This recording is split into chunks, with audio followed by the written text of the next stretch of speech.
నువ్వు సిబిఐ మంచిది కాదని నువ్వే అంటూ మంచిది కాని దానికే మీరు విచారణ చేయమని చెప్పడం అంటే నరేంద్ర మోడీ గారికి వీళ్ళ జుట్లు అందజేసి మీకు నచ్చింది చేసుకోరు సార్, మీకు ఎప్పుడు అవసరం ఉంటే అప్పుడు పిలక బీకినట్టు చేయరి వాళ్ళు కలుపుతావా వస్తామంటే కలుపుతా సార్, ఏముంది సార్ నేను చూసుకుంటా సార్, కలుపుతా సార్ అని వాళ్ళకి అయిపోతుంది.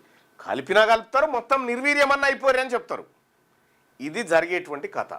అందుకోసమే భారతీయ జనతా పార్టీ ఇటీవల కాలంలో తెలంగాణ రాష్ట్రంలో చాలా చాకచక్యంగా వ్యవహారాలు చేస్తూ ఉంది.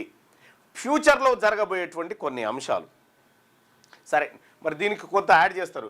మొన్న బండి సంజయ్ గారు ఆ తర్వాత కేటీఆర్ గారు ఇద్దరు కలిసి ఇద్దరు మాట్లాడుకున్నారు, అలాయ్ బలాయ్ అనుకున్నారంటే అది కాకపోవచ్చు. కానీ అంటే వీళ్ళిద్దరికి తెలిసేంత సీన్ ఉండదు. తెలిస్తే మోడీ, అమిత్ షా, కేసీఆర్కు మాత్రమే. వీళ్ళిద్దరి దాకా కూడా ఆ వ్యవహారం తేనియరు.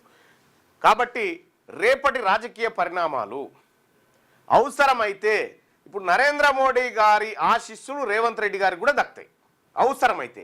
ఇన్ని రాజకీయ పరిణామాలు దీని వెనకాల ఉన్నాయి. కేసీఆర్ను హరీష్ రావును లోపటేయడం అనేది రేవంత్ రెడ్డి ఇంటెన్షన్ కాదు. దాన్ని ఆసరాగా తీసుకొని వీళ్ళని రాజకీయంగా ఖతం చేసి తన రాజకీయంగా మరింత ముందుకు పోవడానికి రేవంత్ రెడ్డి గారు వేస్తున్న స్కెచ్చే ఈ సిబిఐ ఎంక్వైరీ. ఇది నా అభిప్రాయం.